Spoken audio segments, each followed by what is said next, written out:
ಕೆಲವೊಂದು ಟೈಮ್ ಭಾವುಕನಾಗ್ತೀನಿ ಆರಾಮ್ ಅರವಿಂದ್ ಸ್ವಾಮಿ ಬಗ್ಗೆ ಮಾತಾಡೋಕ್ಕೆ ಹೋದರೆ. ನಾನು ಬೇಸಿಕಲಿ ಶಾರ್ಟ್ ಫಿಲಮ್ ಮೇಕರ್. ತುಂಬ ಒಂದು ಕಡಿಮೆ ಬಜೆಟಲ್ಲಿ ಸ್ಟಾರ್ಟ್ ಮಾಡಿದೆ ಸಿನಿಮಾ, ಒಂದು ಶಾರ್ಟ್ ಫಿಲಮ್ ಮಾಡಿಕೊಂಡು. ಫಸ್ಟ್ನೇ ಸಿನಿಮಾಗೂ ಏನಂತ ನಾಗೇಶ್ ಕುಮಾರ್ US ಅವ್ರು ಅವಕಾಶ ಕೊಟ್ಟಿದ್ದು ಫಸ್ಟ್ನೇ ಸಿನಿಮಾಗೆ. ಏನಂತ ಬಜೆಟ್ ಇಲ್ಲ, ಎರಡನೇದಕ್ಕೂ ಎಂಥ ಬಜೆಟ್ ಇಲ್ಲ. ನನಗೆ ಒಂದು ಬೇಜಾರಿತ್ತು. ಓಕೆ ಗುರು, ಪ್ರತಿಯೊಬ್ಬರು ನಿನಗೆ ಟ್ಯಾಲೆಂಟ್ ಇದೆ, ತುಂಬ ಚೆನ್ನಾಗಿ ಬರೀತೀಯ, ಎಲ್ಲ ಹೊಗಳ್ತಾರೆ. ಅಂದರೆ ಹೆಂಗಾಗೋಯ್ತು ಅಂತಂದರೆ, ಈಗ ಗಂಟೆ ಬಾರಿಸ್ಕೊಂಡು ಬರ್ತಾರಲ್ಲ, ಏಯ್ ಗುರು ಸಕ್ಕತ್ತಾಗಿ ಆಡ್ತಾನೆ, ಏನು ರಾಗ ಅಂದ್ಬಿಟ್ಟು ತಂಗಳನ್ನ ಹಾಕಿ ಥರ ಆಗ್ತಾಯಿತ್ತು. ಅಂದರೆ ಯಾಕೆ ಗುರು ಹಿಂಗೆ ಆಗ್ತಾಯಿದೆ ಅಂತ ಅನಿಸ್ತಾಯಿತ್ತು. ಆವಾಗ ನನಗೆ ಇದು ಗಜಾನನ್ ಗ್ಯಾಂಗ್ ಪ್ರೀಮಿಯರಲ್ಲಿ ಅನೀಶ್ ಅವರು ಮತ್ತು ನಮ್ಮ ಶ್ರೀಕಾಂತ್ ಪ್ರಸನ್ನ ಅವರು ಸಿನಿಮಾ ನೋಡಿದ್ರು. ನೋಡ್ಬಿಟ್ಟು ಅವತ್ತು ಹೇಳಿದ್ರು, ಅನೀಶ್ ಅವ್ರು ಬಂದು, ಪಾಪ ಅವ್ರು ಪ್ರತಿ ಸಿನಿಮಾಗೂ ಮಾಡ್ತಾರೆ, ಅಂದರೆ ಅಲ್ಲಿ ಬಂದು ಸೆಲೆಬ್ರಿಟಿ ಶೋಗೆ ಬಂದ್ಬಿಟ್ಟು ಹೇಳಿದ್ರು, ಈ ಸಿನಿಮಾ ಇಷ್ಟ ಆಗಿಲ್ಲ ನನಗೆ ಫೋನ್ ಮಾಡಿ, ನಾನು ದುಡ್ಡು ಹಾಕ್ತೀನಿ ಅಂತ. ಆ್ಯಂಡ್ ಅಗೈನ್ ಅಷ್ಟಕ್ಕೆ ಮುಗಿತಾ ಇತ್ತೇನೋ ಮೋಸ್ಟ್ಲಿ ನಮ್ಮ ಸಂಬಂಧ. ಅದಾದ ನಂತರ ನನಗೆ ಆರಾಮ್ ಅರವಿಂದ್ ಸ್ವಾಮಿ ಸ್ಕ್ರಿಪ್ಟ್ ಮಾಡಿಕೊಂಡು ಸುಮಾರು ಕಡೆ ಅಲಿತಾ ಇದ್ದೆ. ನನಗೆ ಗೊತ್ತಿತ್ತು ಇಂಡಸ್ಟ್ರಿಲಿ ಯಾರು ಕರೆದು ಊಟ ಹಾಕಿ, ಊಟ ಟೈಮ್ಗೆ ಹೋದ್ರು ಕಾಫಿ ಟೀ ಕೊಡ್ತಾರೆ, ಆ್ಯಂಡ್ ಅಗೈನ್ ಯಾರು ಕರೆದು ಊಟ ಹಾಕಲ್ಲಾಗರು. ಆ್ಯಂಡ್ ಅಗೈನ್ ನನ್ನ ಪ್ರತಿ ಪ್ರೊಡ್ಯೂಸರ್ ಹತ್ರ ಹೋದಾಗಲೂ ಅಗೈನ್ ಅದೇ ರಿಜೆಕ್ಷನ್ಗಳು ಸ್ಟಾರ್ಟ್ ಆದಾಗ ನನಗೊಂಥರ ಅನ್ಸಕ್ಕೆ ಶುರುವಾಯಿತು, ಓಕೆ ಗುರು, ಅಂದರೆ ಇನ್ನೂ ನಮ್ಮನ್ನು ತೊಗೊಂಡಿಲ್ವೇನೋ ಇಂಡಸ್ಟ್ರಿ. ಅಂದರೆ ನಾನು ಅತ್ಲಕ್ಕೆ ಪೂರ್ತಿ ಸೋತು ಇಲ್ಲ, ಅತ್ಲಕ್ಕೆ ಪೂರ್ತಿ ಗೆದ್ದು ಇಲ್ಲ, ಮಧ್ಯದಲ್ಲಿ ಉಳ್ಕೊಂಡ್ಬಿಟ್ಟಿದ್ನಲ್ಲ, ಅದೊಂದು ಪ್ರೆಷರ್ ಇತ್ತು ನನಗೆ. ಕರೆದ್ರು ನನ್ನ ಯಾರೋ, ಇವ್ರು ಫೋನ್ ಮಾಡಿ ಕರೆದ್ರು, ಈ ಥರ ಅನೀಶ್ಗೊಂದು ಕತೆ ಮಾಡಬೇಕು ಅಂತ. ಫಸ್ಟ್ ಕಾಲ್ ನನ್ನ ಲೈಫಲ್ಲಿ ಬಂದಿದ್ದು ಒಂದು ಪ್ರೊಡಕ್ಷನ್ ಹೌಸಿಂದ. Thank you so much. First ನನಗೆ ಅಲ್ಲೇ ಗೆದ್ದುಬಿಟ್ಟೆ ನಾನು. ಈ ಇಂಡಸ್ಟ್ರಿ ನನಗೆ ಅನ್ನ ಕೊಡುತ್ತೆ ಅಂತ ಅಲ್ಲೇ ಫಿಕ್ಸ್ ಆಗೋಯ್ತು. ಅಂದರೆ ಒಂದು ಈಗೋ ಇರುತ್ತೆ. Aneesh is a wonderful technician. ಎಷ್ಟು ಜನಕ್ಕೆ ಗೊತ್ತೋ ಇಲ್ವೋ ಗೊತ್ತಿಲ್ಲ, ವಂಡರ್ಫುಲ್ ಟೆಕ್ನಿಷಿಯನ್. ನನಗಿಂತ ಜಾಸ್ತಿ ಟೆಕ್ನಿಕಲ್ ನಾಲೆಜ್ ಇರುವಂತಹ ಒಬ್ಬ ನಟ ಕಮ್ ನಿರ್ದೇಶಕ. ಅವರೇ ಇನ್ನೊಂದು ಮಾಡ್ಕೊಬೋದಿತ್ತು. ಬಟ್ ನನ್ನ ಕರೆದಾಗ ನನಗನ್ಸಿದ್ದು, ಗುರು ದೊಡ್ಡ ಜವಾಬ್ದಾರಿ ಇದೆ ನನಗೆ. ಯಾಕೆಂತಂದರೆ ಅವರಲ್ಲಿ ಎಲ್ಲ ಇದೆ, ಎಲ್ಲವೂ ಮಾಡುವ ಒಂದು ಕತೆ ಮಾಡೋ ಟ್ಯಾಲೆಂಟ್ ಇದೆ. ನನ್ನ ಕರೆದಿದ್ದಾರೆ ಅಂದರೆ ಅವ್ರಿಗೆ ಬೇರೆ ಫ್ಲೇವರ್ ಬೇಕು ಅಂತ ನನಗೆಲ್ಲ ಅರ್ಥ ಆಯ್ತು ಆ್ಯಕ್ಚುಲಿ. ಫಸ್ಟ್ನೇ ದಿನ ಬಂದು ಕತೆ ಹೇಳಿದಾಗ, ಇದು ಸುಮಾರು ಇಂಟರ್ವ್ಯೂ ಹೇಳಿದ್ದೀನಿ ನಾನು, ಅನೀಶ್ ಅಂದರೆ ಮಾಸ್ ಅಲ್ವಾ. ಪ್ರಶಾಂತ್ ಅವ್ರು ಕೂತಿದ್ರು, ನಾನು ಗುಲ್ಟು ನೋಡ್ಬಿಟ್ಟು, ಗುಲ್ಟು ಪ್ರೊಡ್ಯೂಸರ್ ಅಂದರೆ ಒಂದು ಕ್ರೇಜ್ ನನಗೆ ಅವಾಗಿಂದ. ಗುಲ್ಟು ಪ್ರೊಡ್ಯೂಸರ್ ಅಂದರೆ ಒಂದು ಕ್ರೇಜು. ಇವಾಗ ಇಲ್ಲ, ಹಾಗೇನಿಲ್ಲ, ಈಗ ಭಾಳ ಕ್ಲೋಸ್ ಆಗಿದ್ದಾರೆ. So Akira producer, Gultu producer, Anish ಅವರು. ಸೊ ನಾನು ಹೋಗಿ ಕೂತ್ಕೊಂಡಿದ್ದೆ. ಅನೀಶ್ ಅವರು ಸ್ನಾನ ಮಾಡಿಕೊಂಡು ಬರ್ತಾ ಇದ್ರು ಆಚೆ ಕಡೆ. ಸೊ ಅಲ್ಲೇ ಡೀಟೇಲಿಂಗ್ ಕೊಡ್ತಾ ಇದ್ದಾರೆ ನಿರ್ದೇಶಕ. ಸ್ನಾನ ಮಾಡ್ಕೊಂಡು ಬರ್ತಾ ಇದ್ರು. ಸೊ ಭಾಳ ಫ್ರೆಶ್ ಆಗಿದೆಯಲ್ಲ, ಫ್ರೆಶ್ ಆಗಿ ಒಂದು ಕತೆ ಹೇಳಿ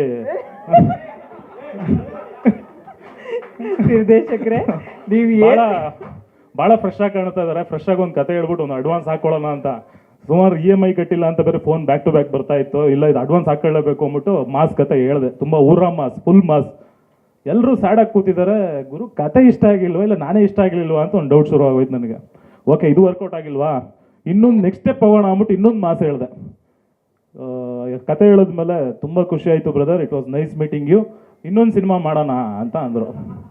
ಸೊ ಇದೇನು ಗುರು, ಕಾಫಿನೂ ಕೊಟ್ಟಿಲ್ಲ, ಒಂದು ಇಲ್ಲಿಗೆ ಮುಗಿಸ್ಬಿಟ್ರಲ್ಲ ಅಂತ ಒಂದು ಬೇಜಾರಾಗೋಯ್ತು. ನಾನು ಆ್ಯಕ್ಚುಲಿ ನನಗೆ ಅಂತ ಒಂದು ಸಿನಿಮಾ ಮಾಡ್ಕೊಂಡಿದ್ದೀನಿ, ಆರಾಮ್ ಅರವಿಂದ್ ಸ್ವಾಮಿ ಅಂತ. ಸುಮ್ಮನೆ ಕತೆ ಕೇಳಿ, ಫ್ರೆಂಡ್ಶಿಪ್ಪಲ್ಲಿ ಹೆಂಗಿರು ಇಷ್ಟು ದೂರ ಬಂದಿದ್ದೀವಿ, ಅವ್ರಿಗೂ ಒಂದು ನಾಲೆಜ್ ಇರುತ್ತೆ. ಏನಾದರೂ ಚೇಂಜಸ್ ಹೇಳಿದ್ರೆ ಅದನ್ನು ಕತೆಗೆ ಹಾಕೊಂಬಿಟ್ಟು ಸೂಪರಾಗಿ ಇಂಪ್ರೂವ್ ಮಾಡ್ಕೊಳ್ಳೋಣ ಅಂದ್ಬಿಟ್ಟು ಕತೆ ಹೇಳಿದೆ ನಾನು.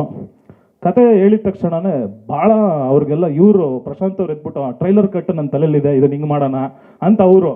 ನಾನೇ ಫಿಕ್ಸ್ ಆಗಿಲ್ಲ, ನೀವೇ ಫಿಕ್ಸ್ ಆಗ್ಬಿಟ್ರ ಅಂತ ನನಗೆ ಕನ್ಫ್ಯೂಷನು. ಆಮೇಲೆ ಒಂದಿನ ಎಲ್ಲ ಕೂತ್ಕೊಂಡು ಯೋಚನೆ ಮಾಡಿದೆ, ಏನು ಗುರು ಏನು ಮಾಡೋದು. ನಾನು ನಿಜವಾಗ್ಲೂ ಹೇಳ್ತೀನಿ, ತುಂಬ ಒಂದು ಲಿಮಿಟೆಡ್ ಬಜೆಟ್ ಇಟ್ಕೊಂಡೆ ಹೇಳಿದ್ದೆ ನಾನು, ಇದರಲ್ಲಿ ಮಾಡ್ತೀನಿ ನಾನು, ಪ್ಯೂರ್ಲಿ ಕಂಟೆಂಟ್ ಗುರು, ಒಂದು ಒಳ್ಳೆ ನಕ್ಸೋ ಸಿನಿಮಾ ಮಾಡೋಣ, ಇದೇ ನನ್ನ ತಲೆಯಲ್ಲಿ. ಕಮ್ಮಿ ಬಜೆಟ್ ಕೊಟ್ಟೆ. ಅದೇ ಹೇಳಿದೆ, ಸಿನಿಮಾಗೆ ಏನು ಬೇಕು ಅದೇ ತೊಗೊಳುತ್ತೆ ಅನ್ನೋದಕ್ಕೆ. ನಿಜವಾಗ್ಲೂ ನನ್ನ ತಲೆಯಲ್ಲಿ ಏನೂ ಇರಲಿಲ್ಲ, ಎಲ್ಲ ಹೊಸದಾಗಿ ಮಾಡೋಣ ಅಂತಿತ್ತು. ಒಂದು ಖಾಲಿ ಪೇಪರ್ ತೊಗೊಂಡೋಗಿ ಅವ್ರು ಕೇಳ್ಕೊಟ್ಟೆ, ಅವರು ತುಂಬ್ತಾ ಹೋದರು. ಅರ್ಜುನ್ ಜನ್ಯ ತುಂಬಿದ್ರು ಮ್ಯೂಸಿಕ್ಗೆ, ಬಿಲನ ಮೇಡಮ್ನ ತುಂಬಿದ್ರು, ಋತಿಕಾನ್ ತುಂಬಿದ್ರು, ಆ್ಯಂಡ್ ಅಚ್ಯುತಣ್ಣನ್ ತುಂಬಿದ್ರು, ಒಂದು ಒಳ್ಳೆ ಬ್ಯೂಟಿಫುಲ್ ಸ್ಟಾರ್ ಕ್ಯಾಸ್ಟ್ ತುಂಬಿದ್ರು. ಆ್ಯಂಡ್ ಅಗೈನ್ ಏನು ಅಂತಂದರೆ ನನಗೆ ಎಲ್ಲ ಹೊಸ್ತು ಅನ್ಸಕ್ಕೆ ಶುರುವಾಯಿತು. ಯಾಕೆ ಅಂತಂದರೆ ನಾನು ಅಷ್ಟು ಬ್ರಾಡಾಗಿ ಥಿಂಕ್ ಮಾಡಿಲ್ಲ ಸಿನಿಮಾ ಆಟೋಮೆಟಿಕ್ಕಾಗಿ ಬ್ರಾಡ್ ಆಗ್ತಾ ಹೋಯಿತು. ಆ್ಯಂಡ್ ಅಗೈನ್ ಮುಖ್ಯವಾಗಿ ಏನು ಹೇಳೋಕ್ಕೆ ಇಷ್ಟಪಡ್ತೀನಿ ಅಂತಂದರೆ, ಯಾವುದು ನಾನು ಪ್ಲ್ಯಾನ್ ಮಾಡಿಲ್ಲ. ಸ್ಕ್ರಿಪ್ಟ್ ತೊಗೊಂಬಂದು ಒಂದು ಎಳೆ ಎತ್ಕೊಂಬಂದೆ, ಸಿನಿಮಾಗೆ ಏನು ಬೇಕು ಅದೇ ತೊಗೊತಾ ಬಂತು. ಆ್ಯಂಡ್ ಇವತ್ತು ಕಂಪ್ಲೀಟ್ ಸಿನಿಮಾ ರೆಡಿಯಾಗಿದೆ. ನವಂಬರ್ 22ಕ್ಕೆ ನನ್ನ ಅಷ್ಟು ಶ್ರಮ, ಅಷ್ಟು ಶ್ರದ್ಧೆ ಥಿಯೇಟ್ರಲ್ಲಿ ಕಾಣುತ್ತೆ. ನಾನು ನಿಜವಾಗ್ಲೂ ಹೇಳ್ತೀನಿ, ಆಡಿಯನ್ಸ್ನ ತುಂಬ ಲೈಟಾಗಿ ತೊಗೊಂಡಿದ್ದೆ. ಅಂದರೆ ನಾನು ಬಿಗಿನಿಂಗಲ್ಲಿ ಯೋಚನೆ ಮಾಡಿದೆ, 2 ಸಿನಿಮಾ ಆದಮೇಲೆ, ಓಕೆ ಗುರು ಏನಾದರೂ ಎಮೋಷ್ನಲಿ ವರ್ಕ್ ಮಾಡೋಣ. ಅಂದರೆ emotionally in the sense sympathy card ಏನಾದರೂ ಪ್ಲೇ ಮಾಡಿ ಜನನ ಕರೆಸ್ಬೋದಾ, ಆಗಲ್ಲ. ಗಿಮಿಕ್ ಏನಾದರೂ ಮಾಡೋಣ, ಆಗಲ್ಲ. ಮತ್ತೇನು ಮಾಡಬೇಕು ಗುರು, ಒಳ್ಳೆ ಸಿನಿಮಾನೇ ಮಾಡಬೇಕು. ಇನ್ನೇನು ಮಾಡೋಕ್ಕಾಗಲ್ಲ. ಜನ ಭಾಳ ಬುದ್ಧಿವಂತರಿದ್ದಾರೆ. ಮುಂಚೆ ಎಲ್ಲ ಪ್ರೇಕ್ಷಕರ ಒತ್ತಾಯದ ಮೇರೆಗೆ ಎತ್ತಿಗೆ ಪ್ರೇಕ್ಷಕರೇ ಒತ್ತಾಯ ಮಾಡೋ ಥರ ಆಗಿದೆ. ಏನಕ್ಕೆ ಅಂತಂದರೆ ಪ್ರತಿ ಸಿನಿಮಾ ಮಾಡ್ತೀವಿ ಚೆನ್ನಾಗಿದೆ ಅಂತ ಡಮ್ಡಿ ಹೊಡಿತೀವಿ, ಒಳಗಡೆ ಕರ್ಸಿದ್ಮೇಲೆ ಏನೂ ಇರಲ್ಲ.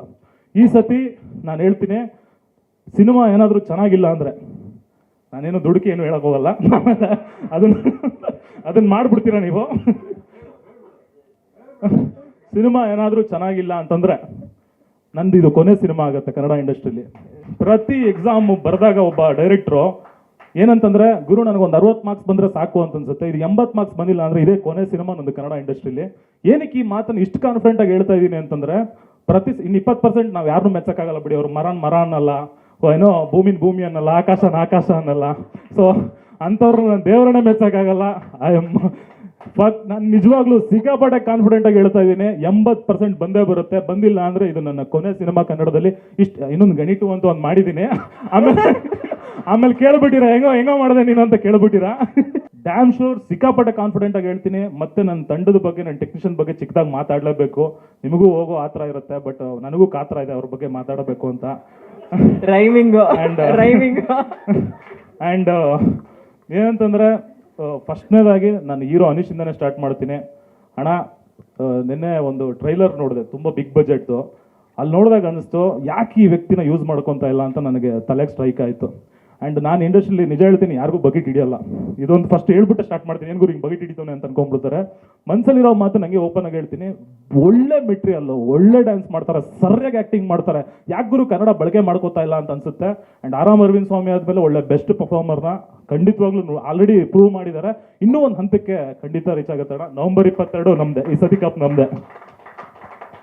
ಆ್ಯಂಡ್ ನಿರ್ಮಾಪಕರ ಬಗ್ಗೆ ಹೇಳಬೇಕು ಅಂದರೆ, ಇವರು ಪ್ರಶಾಂತ್ ರೆಡ್ಡಿ ಅವ್ರು ಬಂದು ಬ್ರೈನು, ಎಲ್ಲವೂ ಯೋಚನೆ ಮಾಡೋದು, ಎಲ್ಲ ಒಂದು ಕೆಲಸಗಳನ್ನ ಹಿಂಗೆ ಹೋಗ್ಬೇಕು ಪ್ಲ್ಯಾನ್ ಮಾಡೋದು, ಶೆಡ್ಯೂಲ್ ಮಾಡೋದು ಪ್ರಶಾಂತ್ ರೆಡ್ಡಿ ಅವರು. ಇವರು ಬಂದು ಹಾರ್ಟ್, ಯಾರೋ ನಮ್ಮ ಶ್ರೀಕಾಂತ್ ಪ್ರಸನ್ನ ಅವರು. ತುಂಬ ಅಂದರೆ ತುಂಬ ಒಳ್ಳೆ ಮನಸ್ಸು. ಪಾಪ ಈ ಥರ ಅವರು ಮಾಡಿರೋ ಸಹಾಯನ ತೋರಿಸ್ಕೊಳ್ಳಲ್ಲ. ಆ್ಯಂಡ್ ಅಗೈನ್ ನಿಜವಾಗ್ಲೂ ಬಿಗಿನಿಂಗ್ ಬಂದಾಗ ಒಂದು ಮಾತು ಹೇಳಿದ್ರು ನನಗೆ, ಈ ಸಿನಿಮಾ ಗೆದ್ದಿಲ್ಲ ಅಂದರೆ ಅಭಿ ಇದೇ ನಮ್ಮ ಲಾಸ್ಟ್ ಸಿನಿಮಾ ಅಂತ. ನಿಜವಾಗ್ಲೂ ದುಃಖ ಆಯಿತು. ಗುರು, ಒಳ್ಳೊಳ್ಳೆ ಸಿನಿಮಾ ಕನ್ನಡ ಕೊಟ್ಟಿದ್ದೀರಾ, ಹಿಟ್ ಆಲ್ರೆಡಿ ತೊಗೊಂಡಿದ್ದೀರಾ, ಆದ್ರೂ ನೀವು ಮತ್ತೆ ಸಿನಿಮಾ ಮಾಡಲ್ಲ ಅಂತ ಕೇಳಿದಾಗ ಆಸ್ ಅ ಡೈರೆಕ್ಟರ್ ನನಗೆ ನೋವಾಯಿತು. And again day and night ನಾವು ಅನೀಶ್ ಅವರು ನಿಮ್ಮ ನಂಬಿಕೆನ ಉಳಿಸ್ಕೊಂಡಿದ್ದೀವಿ. ಸಿನಿಮಾ ನೋಡಿದಾಗ ನಿಮ್ಮ ಬಾಯಲ್ಲೇ ಕೇಳಿದ್ದೀನಿ, ಒಂದೇ ಒಂದು ಸ್ಕ್ರೀನ್ ಶಾಟ್ ಇಟ್ಕೊಂಡು ಬ್ಲ್ಯಾಕ್ ಮೇಲ್ ಮಾಡ್ತಾ ಇದ್ದೀರಾ, ಅದನ್ನು ನವೆಂಬರ್ 22 ಪ್ರೂವ್ ಮಾಡ್ತೀನಿ. ಏನಿಲ್ಲ, ಅದು ನಾನೇನು ಅಂತ ಇವಾಗ ಹೇಳಲ್ಲ, ಸಕ್ಸಸ್ ಮೀಟಲ್ಲಿ ಹೇಳ್ತೀನಿ. ಆ್ಯಂಡ್ ಇನ್ನು ಕಲಾವಿದರ ಬಗ್ಗೆ ಬರೋದಾದರೆ, ಮಿಲನಾ ಮೇಡಮ್, ನಾನು ಹಿಂದೆ ಎಲ್ಲ ನೋಡಿದ್ದೆ, ದುರ್ಗಿ ಅವತಾರ, ಸರಸ್ವತಿ ಅವತಾರ, ಲಕ್ಷ್ಮಿ ಅವತಾರ. ನಿಜವಾಗ್ಲೂ ಹೇಳ್ತೀನಿ, ಎಲ್ಲ ಅವತಾರಗಳು ನಿಮ್ಮಲ್ಲಿ ನೋಡಿದ್ದೀನಿ. ಸೊ ಏನಂತಂದರೆ, ಕ್ಯೂಟಾಗಿದ್ದಾಗ ಸರಸ್ವತಿ ಥರ ಇರ್ತೀರಾ, ಕೋಪ ಮಾಡ್ಕೊಂಡಾಗ ದುರ್ಗಿ ಥರ ಇರ್ತೀರಾ. ಆ್ಯಂಡ್ ಇದನ್ನೆಲ್ಲ ಮೀರಿ ನೀವೊಬ್ಬರು ಮಹಾತಾಯಿ. ಏನಕ್ಕೆ ಅಂತಂದರೆ ನಿಜವಾಗ್ಲೂ ಹುಡುಗಾಟ ಅಲ್ವೇ ಅಲ್ಲ. ಒಂದು ಮಗು ಇದೆ ಮನೆಯಲ್ಲಿ, ನಾವುಗಳು ಕೊಡ್ತಾರೋ ಪ್ರೆಷರ್ ಅಷ್ಟಲ್ಲ. ಅದೊಂದು ಮೆಮ್ ಬಂದಿತ್ತಲ್ಲ, ಒಂದೊಂದಲ್ಲ ಅಣ್ಣ ಈ ನನ್ನ ಮಕ್ಕಳದು ಒಂದೊಂದಲ್ಲ ಅಂತ. ಹಾಗೆ ತುಂಬ ಟಾರ್ಚರ್ ಕೊಟ್ಬಿಟ್ಟಿದ್ದೀವಿ. ನನಗೆ ಅನಿಸುತ್ತೆ, ಅಕಸ್ಮಾತ್ ಆ ಜಾಗದಲ್ಲಿ ನಾನು ಇರಲ್ಲ ಅಂದರೆ ಹೇಳ್ತಾ ಇರೋದು ಅಂದರೆ ಇಮ್ಯಾಜಿನೇಷನ್ಗೆ ಹೇಳ್ತಾ ಇದ್ದೀನಿ. ನಾನು ಇದ್ದಿದ್ರೆ ಹೆಂಗೆ ಗುರು ಅಂದರೆ ಖಂಡಿತವಾಗ್ಲೂ ನಾನು ಬರೋಕ್ಕೆ ಆಗ್ತಾ ಇರಲಿಲ್ಲ. ನಾನು ನಿಜವಾಗ್ಲೂ ಹ್ಯಾಟ್ಸ್ ಆಫ್ ಆ್ಯಂಡ್ ತುಂಬ ಹೃದಯ ಧನ್ಯವಾದಗಳು. ಒಂದು ತುಂಬ ಚೆನ್ನಾಗಿ ಒಂದು ಪ್ರಮೋಷನ್ನ carry ಮಾಡಿಕೊಟ್ಟಿದ್ದೀರಾ, thank you. And Ruthika, ಕೆಲವರು ಮಾತಾಡಿದ್ರೆ ಚಂದ, ಕೆಲವರು ಮಾತಾಡದೇ ಇದ್ರೆ ಅಂದ. ಸೊ ಅದನ್ನು ಗುರುತಿಸಿ ನನಗೆ ಅವರು ಇತ್ತೀಚೆಗೆ ಮಾತಾಡೋದ್ಮೇಲೆ ಗೊತ್ತಾಯ್ತು ಒಳ್ಳೆ ಕ್ಯಾಸ್ಟಿಂಗು ಅಂತ. ತುಂಬ ಅಂದರೆ ತುಂಬ ಅದ್ಭುತವಾಗಿ ಅಭಿನಯಿಸಿದ್ದಾರೆ. ನಾನು ನಿಜ ಸುಮ್ಮನೆ ತಮಾಷೆಗೆ ಹೇಳೋದಲ್ಲ, 3 ಜನ ಕ್ಲೈಮ್ಯಾಕ್ಸಲ್ಲಿ ಕಣ್ಣೀರು ಹಾಕ್ಸಕ್ಕೆ ಇವ್ರು ಪ್ರೊಡ್ಯೂಸರ್ ಅಂತ ಇದೆ, ಎಲ್ರಿಗೂ ಟಿಶ್ಯೂ ಪೇಪರ್ ಕೊಡೋಣ ಅಂತ. ಈ ಟಿಶ್ಯೂ ಕೊಡೋದೇ ದೊಡ್ಡ ಇಶ್ಯೂ ಆಗಲಿ ನವೆಂಬರ್ 22 ಅಂತ ಕೇಳ್ಕೊತೀನಿ.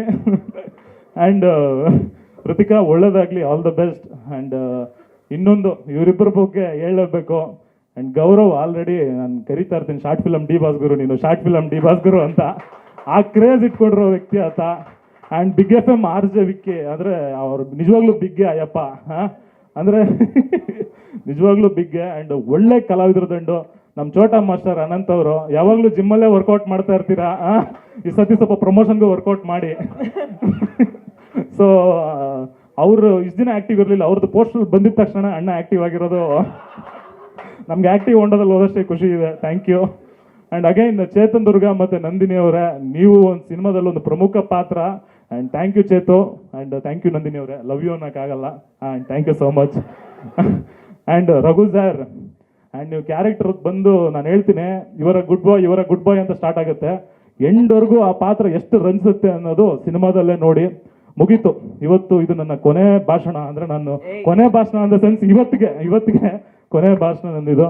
ಅಂದರೆ ಏನಂತಂದರೆ ತುಂಬ ಶ್ರಮಪಟ್ಟು ಕೆಲಸ ಮಾಡಿದ ಮೇಲೆ ಅಗೈನ್ ಜನ ಇಷ್ಟು ದಿನ 2 ಸಿನಿಮಾದಲ್ಲಿ ಎಲ್ಲ ಪ್ರಮೋಷನ್ ಮಾಡ್ಬಿಟ್ಟು ರೀಚ್ ಆಯಿತು ಅಂತ ಕೂತ್ಕೊಂಡಾಗ ಯಾವಾಗ ಸರ್ ರಿಲೀಸು ಅಂತ ಯಾರಾದರೂ ಕೇಳಿದಾಗ ಟೆನ್ಷನ್ ಆಗ್ತಾ ಇತ್ತು.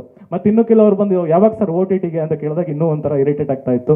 ಈ ಸತಿ for the first time in my life ನನ್ನ ಎಂಟೈರ್ ಕೆರಿಯರಲ್ಲೇ ಸರ್ ನವಂಬರ್ 22 ರಿಲೀಸು ಬಂದು ಥಿಯೇಟ್ರಲ್ಲಿ ನೋಡ್ತೀನಿ ಸರ್ ನನ್ನ ಫ್ಯಾಮಿಲಿ ಜೊತೆ ಅಂತ, ಇದೇ ಫಸ್ಟ್ ಟೈಮ್ ನಾನು ಕೇಳ್ತಾ ಇರೋದು. ಆ್ಯಂಡ್ ಒಳ್ಳೆ ವೈಬ್ ಇದೆ ಆಚೆಗಡೆ. ನೀವೇ ಡಿಸೈಡ್ ಆಗಿ 3ಕ್ಕೆ ಮುಕ್ತಾಯನ 3ಕ್ಕೆ ಮುನ್ನುಡಿನ ಅಂತ. ನಿಮಗೇನು ಬಿಡಿ, ಹೆಂಗಾನ ಮಾಡ್ಕೊಂಡು ಹಂಗೇನು ಗುರು ಅಂತ ಹೇಳ್ತೀರಾ. ಬಟ್ ಆದರೂ ಕೂಡ ಒಳ್ಳೆ ಒಬ್ಬ ನಿರ್ದೇಶಕನ ಉಳಿಸ್ಕೊಳ್ಳಿ. ನಾನು ಒಳ್ಳೇದು ಅಂತ ಇದ್ದೀನಿ. ನವಂಬರ್ 22ಕ್ಕೆ ನೀವೇ ನೋಡಿ ಡಿಸೈಡ್ ಆಗಿ. ನವಂಬರ್ 22 101% ಫ್ಯಾಮಿಲಿ ಜೊತೆ ನೋಡಿ. ಸಿಕ್ಕಾಪಟ್ಟೆ ಒಳ್ಳೆ ಸಿನಿಮಾ, ತುಂಬ ಚಿಕ್ಕ speech. Thank you so much, love you all. ಅದು ನನ್ನ ಲೈನ್ ಇತ್ತು. ಆ್ಯಂಡ್ ಟೆಕ್ನಿಷಿಯನ್ಸ್ಗಳನ್ನ ಮರ್ತ್ಬಿಟ್ಟೆ, ಆಮೇಲೆ ಎಲ್ಲ ಅವರವರೇ ಬೈಕೊಂತಾರೆ. ದಯವಿಟ್ಟು ಇದೊಂದನ್ನು ಕೇಳಿಸ್ಕೊಳ್ಳಿ.